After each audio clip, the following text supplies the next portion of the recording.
Okay, तर काल आपण शिकलोय पास्कल्स लॉ आणि Pascal's law concept of pressure.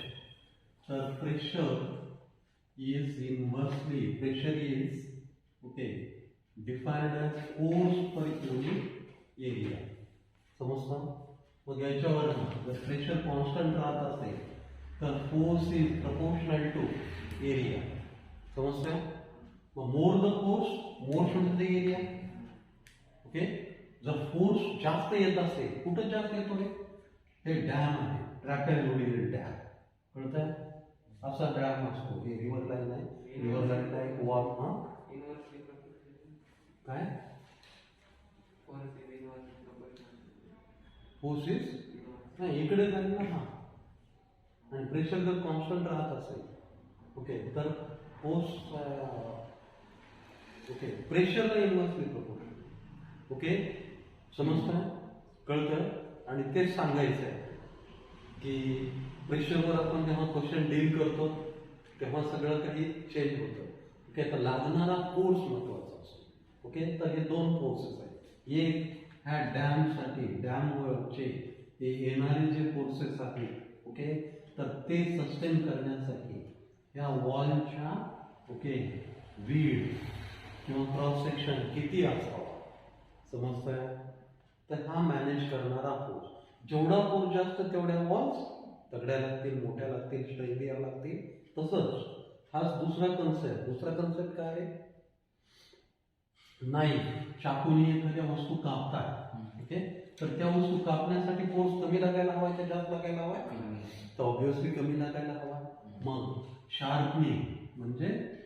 Sharpening करणं म्हणजे काय? तर sharpening is reduction in area. शार्पनिंगला तुम्ही काय म्हणता? Reduction in area.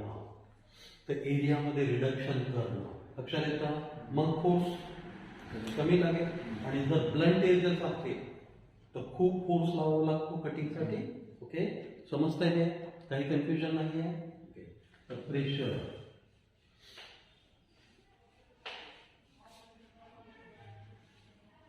पुढे आता पास्कल्स लॉ वरनं पुढे जाऊया. पुढे कशाकडे जाऊया? पास्कल्स लॉ शिकल्यानंतर काय शिकता? आर्किमिड्स प्रिन्सिपल. ओके, तर त्या 8th 9th 10th स्टँडर्डमध्ये प्रिन्सिपलचे रट्टे मारत होत आपण. इकडे आता रट्टा नाही मारायचा. ओके, तर कन्सेप्च्युअली शिकायचं. जेवढा कामाचा आहे, ओके, तसे छोटे पोर्शन करून शिकायचं. ओके, कळतं? लक्षात येतं? तर पहिल्यांदा एखादा सॉलिड जेव्हा तुम्ही एखाद्या लिक्विड मध्ये काय करता? सबमर्ज करता किंवा फ्लोट करता. ओके, तर तेव्हा ओके तर काय होतो?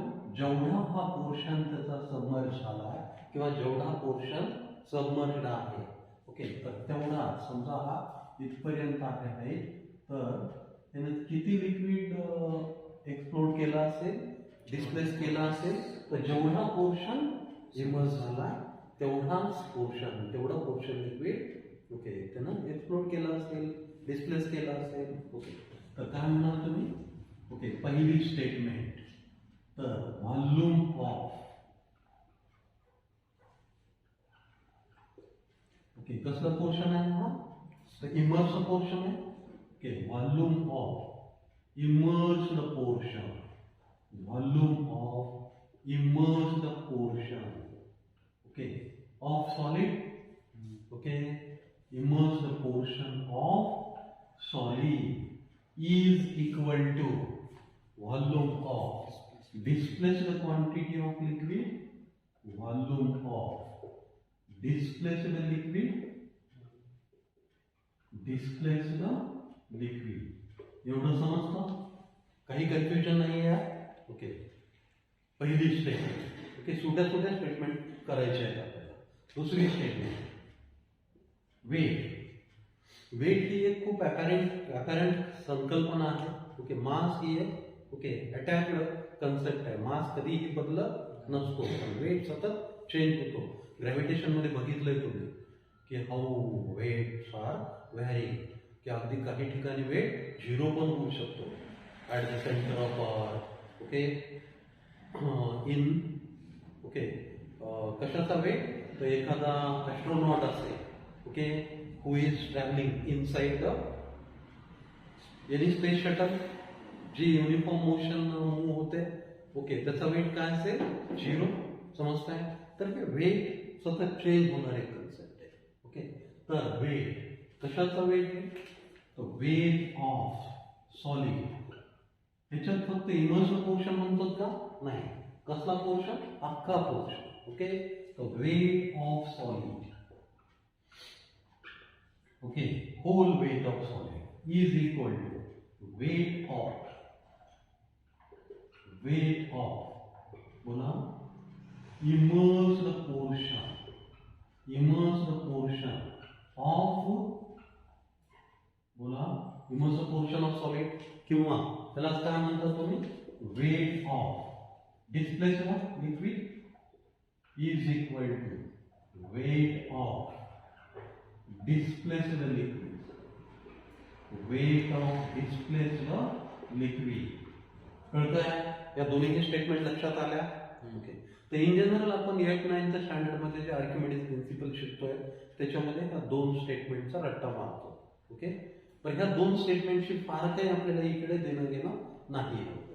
ओके, ह्या कन्सेप्च्युअली ह्या 2 स्टेटमेंटमुळं मिळणारे इफेक्ट काय आहेत त्याचा आपल्याला इकडे ओके विचार करावा लागतो. काय विचार करावा लागतो, तर पहिली स्टेटमेंट किंवा पहिली कन्सेप्ट, ओके, ती म्हणजे प्रत्येक लिक्विड ओके वर सॉलिडचा ओके वेट फोर्स कसा अप्लाय होतो रे, कळतंय? मग हा mg एवढा पोर्शन ओके वेट आहे असं आपल्याला भासायला लागतं सॉलिडचं. पण हा mg वेट कुठला आहे, हा mg वेट सॉलिडचा लिक्विड मधला नाहीये. This is the weight of solid in here. Okay, समजताय?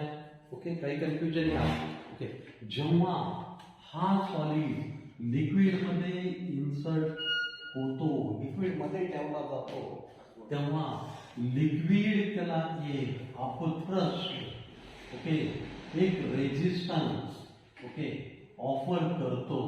ओके, आणि त्या रेजिस्टन्स मुळे हा वेट mg सतत काय होतो, कमी होतो. लक्षात येतं? आता लिक्विडनं जो अपथ्रस्ट लावलाय त्याला आपण काय म्हणतो, बायोड फोर्स. ओके, काय म्हणतो त्याला, समजतंय? तर आपण व्हेरी थर्ड कन्सेप्ट शिकतो. Okay, liquid offers resistance, liquid offers resistance okay against weight of solid. कळतंय? weight of solid काय कळलं? काही कन्फ्युजन? आणि ह्या वेटला काय म्हणतात रे, this is called as a thrust or Bion force. Okay, Bion force, upthrust or Bion force. समजतंय? म्हणजेच काय केलं, तर mg मायनस अपथ्रस्ट येईल की नाही. ओके, किती असेल मग बॉडीचा वेट, ओके, समजतंय? ओके, तर बॉडी किती वेट लूज करेल, lost weight of body, lost weight of solid. Okay, चला काय म्हणतो सर आपण टेक्निकल लँग्वेज मध्ये, apparent weight. काय म्हणतो, apparent weight.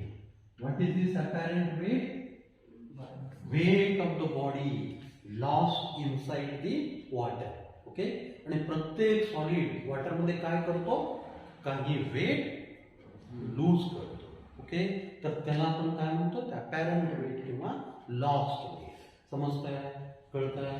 आणि हा अपॅरंट वेट ओके किती असतो मग, W apparent is equal to okay काय mg mg म्हणजे काय?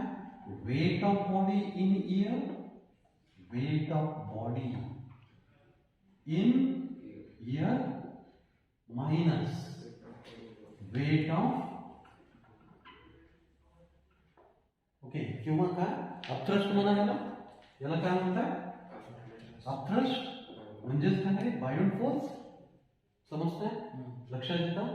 काही कन्फ्युजन नाही आहे? तर हे कन्सेप्ट कळायच्या. तर आपण ह्या टॉपिक मध्ये ह्या 4 कन्सेप्ट शिकतो आणि ह्याच्यामधल्या ह्या 2 वर काय, एक अपथ्रस्ट किंवा बायोंड फोर्स कॅल्क्युलेट करणं आणि दुसरा अपॅरेंट वेट कॅल्क्युलेट करण्याच्या मॅक्झिमम केसेस आपल्याला ओके सॉल्व्ह करायचे, डील करायचे. कळतंय एवढं? काही कन्फ्युजन? हे झालं लिहून? लिहायचंय? नाही लिहायचं तरी हरकत नाही. ओके, समजलं एवढं?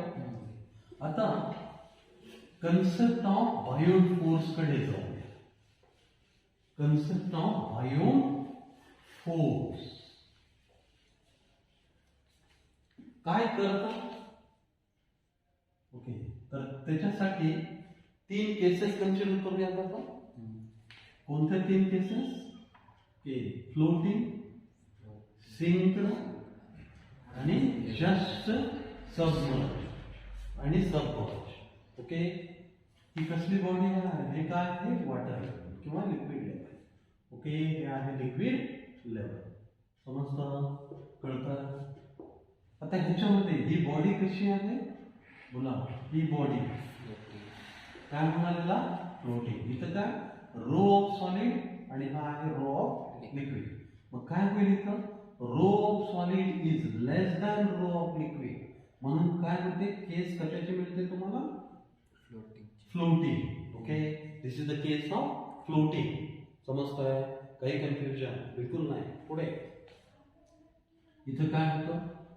समजा दोघांचाही इंटरफेस, सॉलिडचा आणि लिक्विडचा इंटरफेस सेम असेल. ओके, पहिली कंडिशन काय आहे? Same interface. ओके, कधी होतो ते सेम इंटरफेस? जेव्हा रो ऑफ सॉलिड आणि रो ऑफ लिक्विड ओके काय असेल? Rho of solid is equal to rho of liquid असेल, तेव्हा काय म्हणतो आपण? Just submerge. कसली submerge? Just submerge, just sink. Okay, just sink. Okay, समजतं? काही कन्फ्युजन नाही. पुढे आता ही बॉडी कुठं आहे? इथं काय आहे? रो ऑफ सॉलिड आणि रो ऑफ लिक्विड. तर याला सिंक्ड बॉडी म्हणा किंवा टोटली सबमर्ज बॉडी म्हणा. ओके, तर इथे काय कशामुळे सबमर्ज होईल? तर rho of solid is greater than rho of liquid. Okay, तर ह्या 3 कन्सेप्ट कळल्या. ओके, तर ह्या फ्लोटेशनच्या 3 कन्सेप्ट आहेत. आता ह्या फ्लोटेशनच्या 3 कन्सेप्टला वाऱ्यावर ठेवून एक इमॅजिन करा. ओके, का? तर आपण इथं काय इमॅजिन करतोय की एक अशी बॉडी आहे. ओके, ही कुठं आहे? अशी मध्ये कुठेतरी आहे.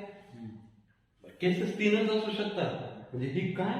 केवळ आणि केवळ इमॅजिनरी कन्सेप्ट आहे. समजलं? काही कन्फ्युजन? बिलकुल नाहीये. ही प्रॅक्टिकल कन्सेप्ट मानता येत नाही. फक्त अंडरस्टँडिंग इझी व्हावी म्हणून केलेला एक प्रयोग आहे. कळतंय? ह्याचा हा हाईट वरच्या सरफेसचा काय आहे? h1. याच्या खालच्या सरफेसचा हाईट किती आहे? h2.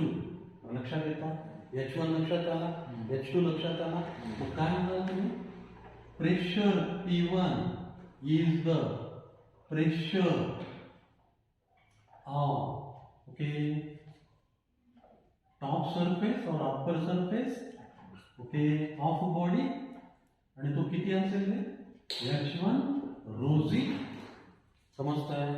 ओके, पुढे P2 is the pressure on bottom surface, pressure on bottom surface of body, आणि तो किती असेल? h2 ρg. Okay, and as h2 is greater than h1, so P2 is greater than P1 and hence okay, जर समजा बॉडीची height किती घेतली आपण h is the height of body okay तर हा h कसा कॅल्क्युलेट करता येईल h is equal to h2 minus h1 कळतंय समजतं बरं पुढे P2 minus P1 is equal to pressure on the whole body pressure on whole solid okay the pressure on whole solid is equal to बोला h2 rho z minus h1 rho z common है okay म्हणून काय h2 minus h1 rho z okay so this is h1 h rho z okay h2 minus h1 is h so it is h rho z but यहाँ पे confusion बिल्कुल नहीं है but h is the h of height of solid rho is the density of p calculate करताना कशाचा pressure liquid मुळे आलेला pressure solid वर liquid मुळे आलेला प्रेशर कॅल्क्युलेट केला म्हणून रो कशाचा आहे लिक्विड तर हे खूप गरजेचं आहे rho of liquid h of solid height of solid कळलं इथं काही कन्फ्युजन नाही आहे ओके बर याच्यापासून काय लक्षात ठेवता you know that force is equal to pressure into area अरे कळतंय लक्षात येतं ओके कशावर येणारा प्रेशर सॉलिड वर येणारा प्रेशर कशामुळे येणारा प्रेशर लिक्विड मुळे येणारा प्रेशर ओके समजताय कशामुळे येणारा प्रेशर लिक्विड मुळे येणारा प्रेशर ओके मग P into A ओके तर एरिया कशाचा area of solid into H of solid rho of liquid into C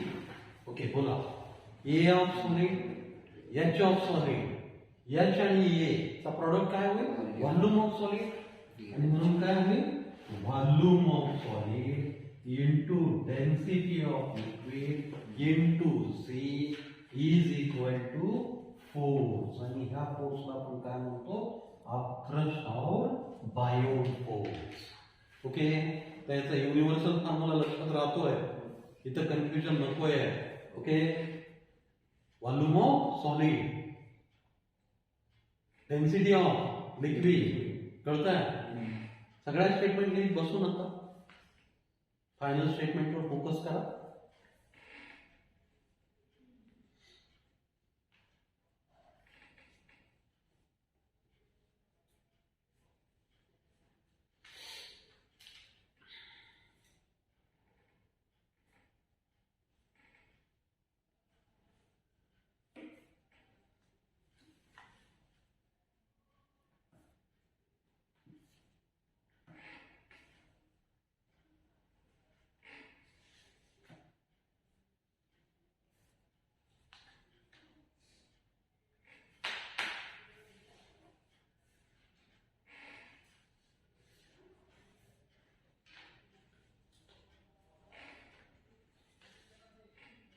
Biot force upthrust या अपथ्रस्ट मुळे प्रत्येक सॉलिडचं लिक्विड मध्ये वेट कमी होतं ओके समजताय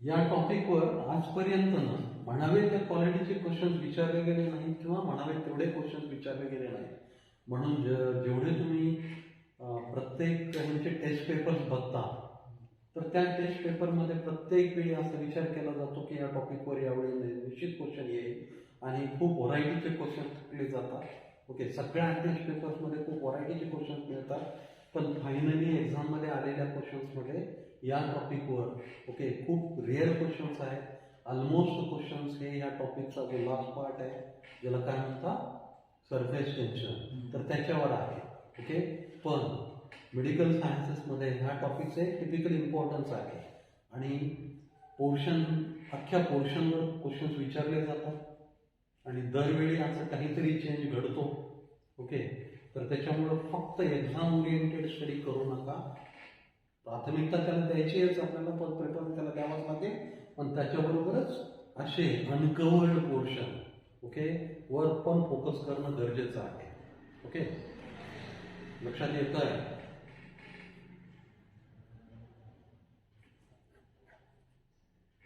जेई मध्ये जेवढे क्वेश्चन्स विचारले आहेत, एम्स मध्ये जेवढे क्वेश्चन्स विचारले आहेत त्या बायोन्सीवर, रोटेशनवर, तेवढे नीट मध्ये बिलकुलच विचारले गेले नाही, किंवा किंबहुना नीट मध्ये एकही क्वेश्चन आतापर्यंत विचारला गेला नाही.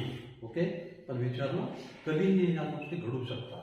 ओके, दरवर्षी काहीतरी 1, 2, 3 क्वेश्चन डिफरंट येतात.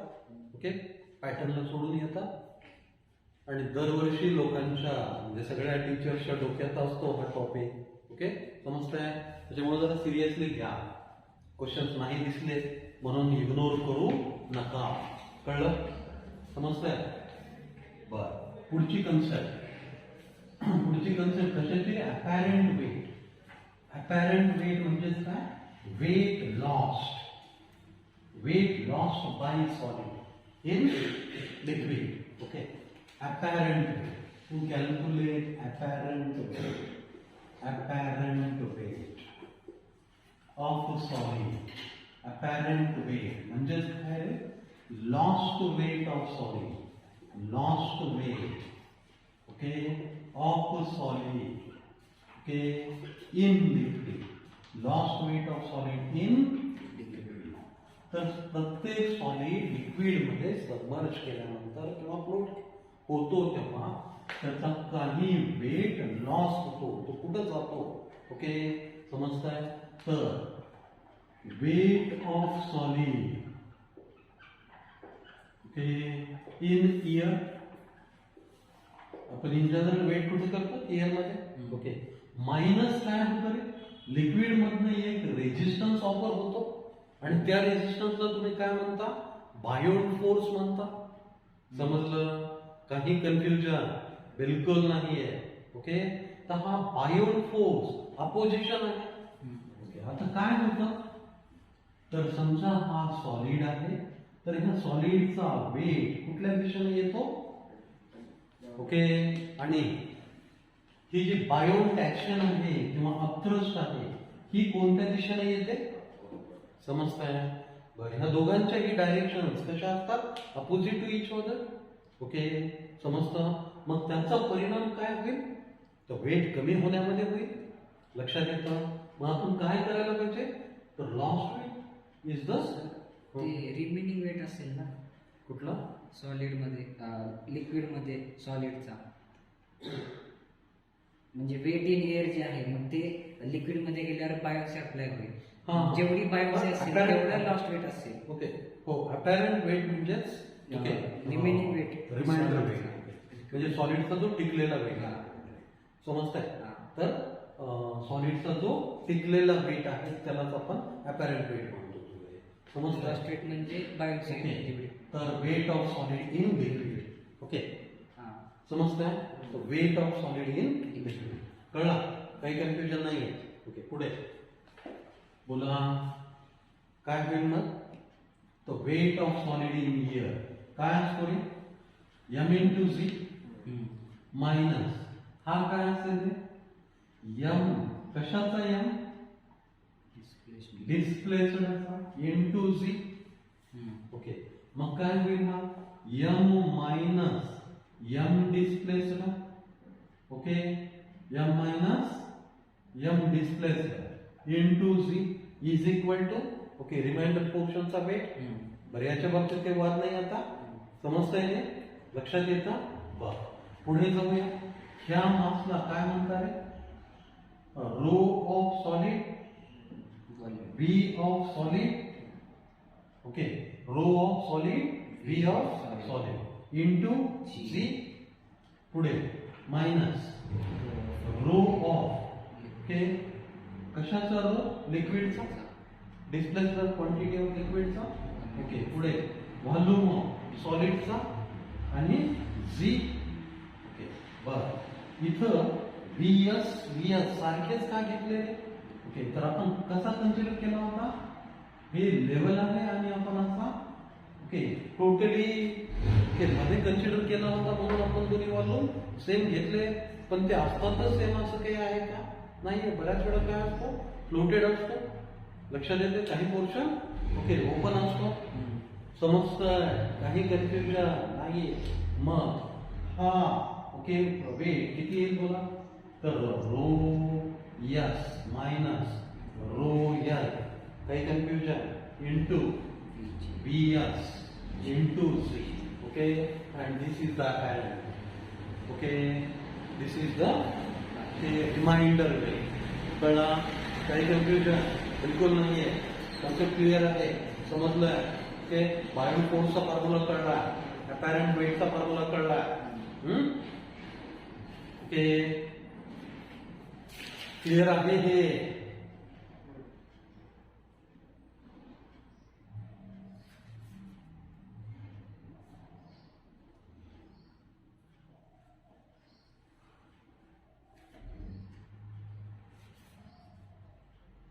झालं लिहून?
ओके बर क्लिअर आहे. आता ह्याच्यावर येणारे क्वेश्चन्स तर बहुतांश वेळा डेन्सिटीवर, फ्लोटेड पोर्शनवर वगैरे येतात. ओके तर चला एक आयडियल क्वेश्चन नी सुरुवात करूया. तर ओके हा काय आहे, एक टँक आहे. ओके वॉटर फील्ड आहे किंवा कोणताही लिक्विड आहे, त्या लिक्विडची डेन्सिटी किती आहे, सपोज 3 टाइम्स रो आहे. ओके आणि इथे एक सॉलिड फ्लोट होतो. कळतंय काय होतं, सॉलिड फ्लोट होतो. समजा याची हाईट किती आहे, 120 मीटर्स किंवा सेंटीमीटर. मीटर खूप जास्त होतो, पण टँकच्या काही हाईट असू शकतात. ओके पण तरीही 120 मीटर खूप मोठा झाला. ओके तर 120 सेंटीमीटर. समजलं? काही कन्फ्युजन नाही. आणि ह्याची डेन्सिटी काय, रो आहे. ओके तर काय काय दिलेले बोला, given okay density of solid is equal to rho density of liquid बोला 3 रो. ओके समजताय? आता त्याचा काही पोर्शन x एवढा पोर्शन काय झाला, रिमाइंडर आहे. ओके समजताय? x is okay height of solid, x is height of solid in air. Okay height of solid in air, height of solid. Okay height of solid in air. तर काय calculate करायचं आहे तुम्हाला, हा yes. समजतं? लक्षात येतं? बरं असे क्वेश्चन पहिल्यांदा ओरली डील करता येण्याची मानसिकता. ओके सिंक होणार नाही सर, वॉटर डेन्सिटी जास्त आहे ना सर, लिक्विडची डेन्सिटी जास्त आहे सर सॉलिड पेक्षा. हा मग ते सिंक होणार नाही ना, फ्लोट होते, कुठे सिंक केलं? नाही ते एक्स वर आले ना सर, खाली जोडले गेले ना. हो ना, काही पोर्शन इमर्ज झाला आणि काही पोर्शन फ्लोटिंग आहे. काय म्हणायचं मला नाही समजलं सर. ते डेन्सिटी जास्त असल्यावर सर ते पूर्ण लिक्विड खालीच होईल ना, ते पूर्ण फ्लोट करेल ना सर बॉडी. नाही असं नसतं. ओके, बलून सारख्या बॉडीज आहेत ना ज्या खूप लाईट आहेत, खूप हलक्या आहेत. ओके, ज्याच्यामध्ये किती बलूनमध्ये एअर आहे, एअरची फ्रिक्वेन्सी, एअरची डेन्सिटी किती आहे 1.2. ओके, आणि वॉटरची डेन्सिटी किती आहे 1000. ओके, तर 900 1000 एवढा मोठा डिफरन्स आहे, म्हणून बलून अख्खा फ्लोट होतो. ओके, समजतंय? आता इथं सिम्पली अंडरस्टँडिंग ठेवायचं, जेवढा डेन्सिटी डिफरन्स असेल तेवढा पोर्शन इमर्स होतो. ओके, सपोज 50% डेन्सिटी असेल, एखादा वुडन ब्लॉक घेतला, वुडन लॉज, ओके, ज्याची फ्रिक्वेन्सी 50% आहे, तर त्याचा 50% पोर्शन इनसाइड असेल, 50% लक्षात येतं, कळतं? काही कन्फ्युजन बिलकुल नाही आहे. समजलं आता? क्लिअर आहे आयडिया? ओके, तर याच रिमाइंडर कॅल्क्युलेट करायचा आहे. मग याला काय होणार आहे 120 मायनस एक्स. समजतं? काही कन्फ्युजन? ओके, तर पहिल्यांदा हा ओरली कसा सॉल्व्ह करावा ह्याची सायकोलॉजी तयार करा, नंतर थेरॉटिकली सॉल्व्ह करू. पण थेरॉटिकली सॉल्व्ह करायला वेळ लागतो, कन्फ्युजन होतात. ओके, तर किती पोर्शन इमर्स्ड आहे 120 मायनस एक्स, आणि किती आहे बाहेर एक्स. समजतं? डेन्सिटी मध्ये डिफरन्स किती आहे? डेन्सिटी मधला डिफरन्स किती आहे? ओके, 3 टाइम्स आहे. ओके, 3 टाइम्स आहे. मग जेवढा डेन्सिटीतला डिफरन्स आहे त्याचे डेन्सिटीचे तेवढे पार्ट करा. किती पार्ट करा? 3 पार्ट करा. तर लक्षात येते? ओके, मग जेवढा डिफरन्स आहे तेवढा पार्ट काय असेल वर, आणि बाकीचा पोर्शन ओके खाली. लक्षात येतं? म्हणजे काय? 3 rho minus rho is equal to काय 2 रो. हा 2 रो काय येतो? सबमर्ज पोर्शन, किंवा सबमर्ज होण्यापेक्षा काय म्हणा इमर्स पोर्शन. कसला पोर्शन? Immerse portion. लक्षात येतं? 2 पार्ट इमर्स असतील आणि 1 पार्ट काय असेल? लक्षात येतं? कळतंय? मग डेन्सिटी कॅल्क्युलेट करू शकाल ओरली याच्यावर? ओके, किंवा एच कॅल्क्युलेट करू शकाल जो ओपन आहे तो, किंवा एक्स कॅल्क्युलेट करू शकाल इथं. जर 120 आहे तर 120 चे किती पार्ट केले पाहिजे? 3. मग किती होतील ते? 40 चे. मग रिमाइंडर पार्ट किती असेल? 40, आणि इमर्स पार्ट किती असेल? बरं, ओरली सॉल्व्ह करू शकण्याची कॅपॅसिटी, ॲबिलिटी तयार झाली आहे. आता ह्याच्या मागच्या थिअरी शिकू. Theories are always complex. Okay, 2 part वर असतील ना सर्व खाली. जेवढा डिफरन्स असतो तेवढा पार्ट इमर्स असतो. ओके, समजताय? डेन्सिटी मधला डिफरन्स जेवढा तेवढा पार्ट इमर्स. कळतंय? लक्षात येतं? तर 10% of the iceberg is open, म्हणजे काय 90% पोर्शन इज सबमर्ज. लक्षात येतं? कळतंय? ओके, पुढे आता काय हे लावायचे. काय हा पार्ट कोणता? Immersed part. कशाला लावतोय आपण? इमर्स्ड पोर्शनला. ओके, इमर्स्ड पोर्शनला काय म्हटलं आपण? बोला, इथं काहीतरी हाईट लिहूत आपण. काय लिहूया? तर एच लिहूया. समजताय? तर हाईट नाही, सॉरी, इथं टोटल हाईट लिहूया एच. टोटल हाईट एच म्हणजे 120. ओके, तर total height okay, total height किती कन्सिडर केली आपण? एच. तर टोटल हाईट एच, समजताय, इंटू रो डेन्सिटी, कळतंय, इंटू एरिया म्हणजे व्हॉल्यूम झाला आता. Okay, volume of soil. Okay, into G म्हणजे वेट झाला. अरे समजताय? तर एवढा वेट कशानं बॅलन्स केलेला असेल हे आता? ओके, तर जेवढा पोर्शन बुडलाय, किती पोर्शन बुडलाय समजा, ह्याला तुम्ही काय म्हणाल आता? H1 होणार. ओके, कळतं? लक्षात येतं? मग हा काय होईल? H1. बरं, इथं काय आहे? Rho of liquid into g. काही कन्फ्युजन? हा बॅलन्स कळलाय तुम्हाला? Into A. कशाचा ए इथं? एक तर डिस्प्लेस्ड लिक्विडचा आहे, ओके, किंवा सॉलिडचा. ओके, ए मध्ये काही कन्फ्युजन? बरं, हा जी जी आणि ए ए तेच असतील इथं.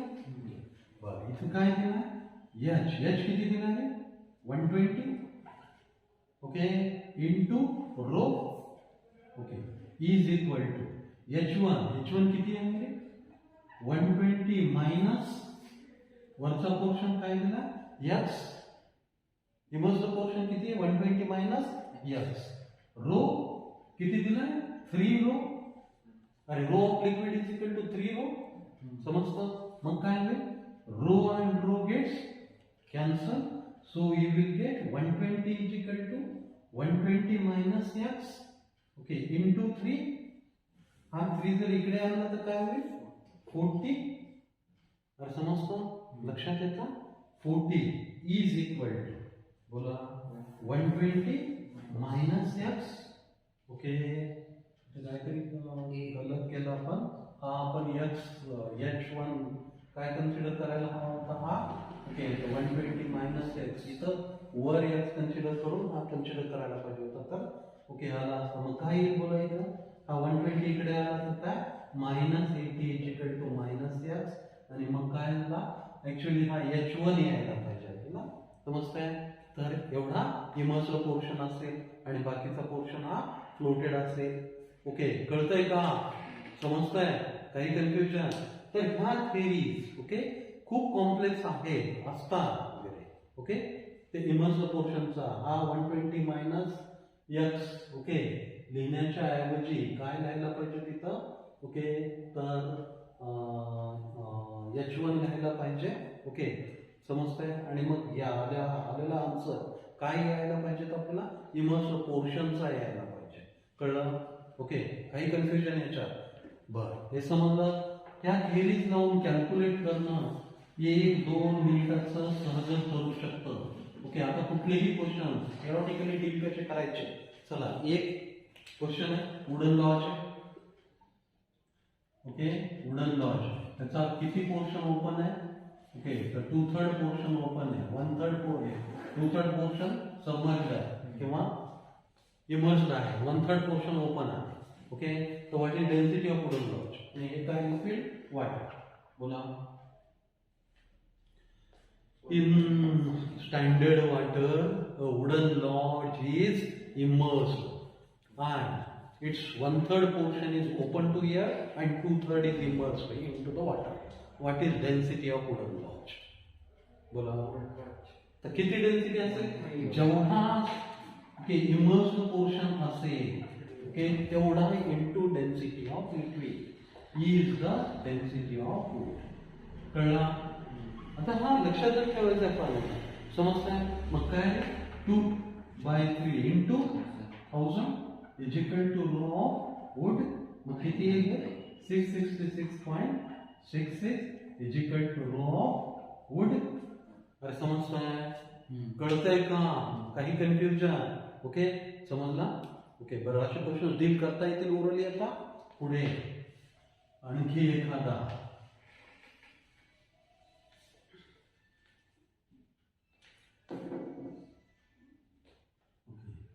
तर हा एक आइसबर्ग काय आहे आइसबर्ग समजताय ओके तर ह्या आइसबर्गची ओके काय rho of ice okay is equal to 910 okay kg per meter cube and rho of water is 1000 kg per meter cube तर calculate okay uncovered portion okay unimmersed portion of the iceberg बोला calculate करता येईल height of अनइमर्स्ड portion ची बोला करा लवकर आणि answer सांगा आइसबर्ग हा एच हाईट कन्सिडर करा टोटल हाईट एच कन्सिडर करा आणि किती 91% वगैरे असेल 91% लक्षात येतं तर H 0.9 H is the height of बोला immersed portion okay whereas 0.1 H 0.91 okay and 0.9 0.09 0.0 okay 0.9 okay height is the okay height of unimmersed portion किंवा okay height of eyes in ear. लक्षात येत आहे बरं. हे ओरली क्वेश्चन डील करता येतील आता. काही कन्फ्युजन नाहीये. याचा अपॅरंट वेट कॅल्क्युलेट करता येईल दिलेल्या प्रॉब्लेम वरनं. काय आहे अपॅरंट वेटला काय कन्सिडर करता. ओके तर दोघांतल्या डेन्सिटीचा डिफरन्स. ओके आता व्हॉल्यूम इथं व्हॉल्यूम तो घेता येईल का नाही का. व्हॉल्यूम इमर्स्ड पार्टचा आणि टोटल व्हॉल्यूम डिफरंट आहे. ओके म्हणून व्हॉल्यूम घेता येईल का नाही. तुम्हाला काय करावं लागेल वेट करावं लागेल कॅल्क्युलेट आईसबर्गचा वेट. अरे समजताय. ओके आईसबर्गचा वेट काय येईल volume given portion of iceberg. Okay येते लक्षात into okay rho into C. Rho काय आईसबर्गचा तिकडे काय येते ओके व्हॉल्यूम ऑफ आता डिस्प्लेस्ड लिक्विड जेवढा याचा ओके हां हे बाइंड फोर्सला बोला. बाइंड फोर्स कसा कॅल्क्युलेट करणार याचा व्हॉल्यूम ऑफ सॉलिड. कोणता सॉलिड आपका का नाही की immersed portion of solid. Okay into rho कशाचा रो आहे समजताय. बरं आता हा व्हॉल्यूम कसा कॅल्क्युलेट करायचा आहे अंदाज येतो तुम्हाला याच्यावर काय आहे हा कोणता एच बोला कोणता एच किती रे 0.91 एच इंटू काय समजा जर हा असा कंप्लीट असा घेतला okay cylindrical okay uniform cross सेक्शनचा तर तुम्ही हे वापरू शकता 0.91 H into A okay into rho of liquid into C. अरे समजताय काही कन्फ्युजन. आणि मग जर टोटल हाईट दिला एरिया दिला आईसबर्गचा ओके तर तुम्हाला हे कॅल्क्युलेट करता येईल. काही कन्फ्युजन. रिमाइंडर पार्ट काय असेल ओके तो पण कळतोय बाइंड फोर्स पण कळतोय. ओके समजताय. अपॅरंट वेट पण कॅल्क्युलेट करता येईल असा. तो कसा कॅल्क्युलेट करता येईल तर वेट इन एअर. आता इथं काय आहे total H okay A into rho कशाचा rho of solid into C. हा काय आहे weight of solid in air. Weight of solid in air minus काय आहे एफ बी. मग एफ बी काय येईल बोला येईल ए मध्ये तर काही फरक पडेल का नाहीये. इंटू बोला एच कोणता एच रे आता ओके कोणता एच इमर्स्ड पार्टचा एच ओके आणि तो काय होईल ओके 0.91 एच. समजताय लक्षात येतो. इंटू काय रो कशाचा रो आता ओके और समजताय लक्षात येतं. इथं रो सॉलिडचा इथं रो लिक्विडचा. ओके काही कन्फ्युजन. ओके आता हा 0.09 एच घेतलं डायरेक्ट 0.09 एच घेतलं हां डायरेक्ट घेतलं डायरेक्ट म्हणजे सर म्हणजे ते आज मायनस करायची गरज नाही ना पण 0.0 म्हणजे हाईट घेतलं आईसबर्ग ऑफ एअर घेतलं तर डायरेक्ट ते तर वरच निघालं ना फक्त कोणता होता टोटल वेट काढायचं ना.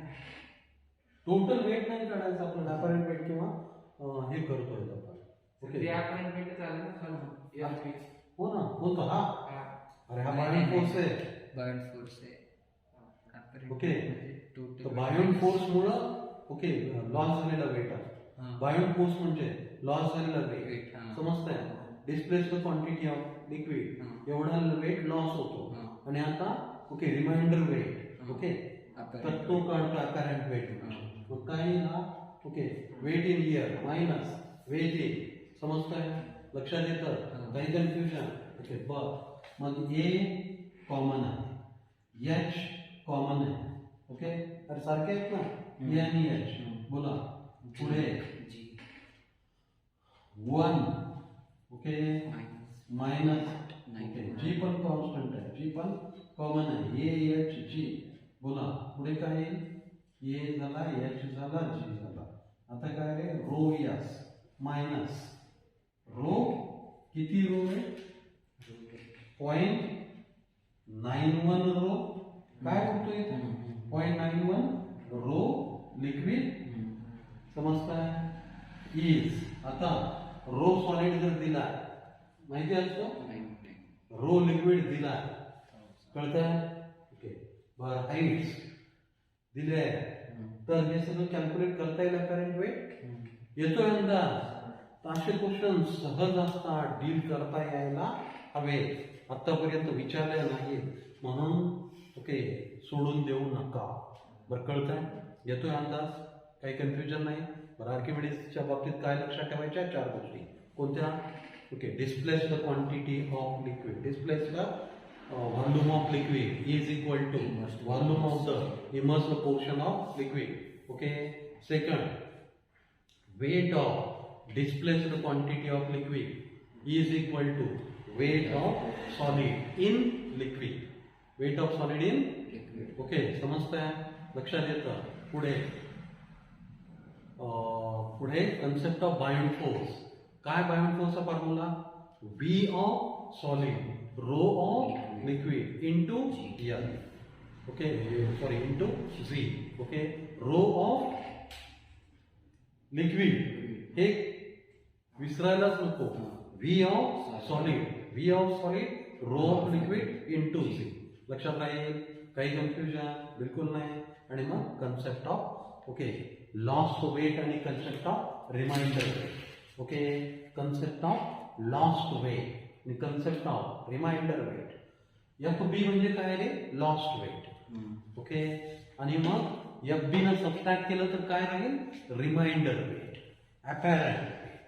ओके, राहिलेला किंवा वाचलेला वेट. कळतंय, समजतं.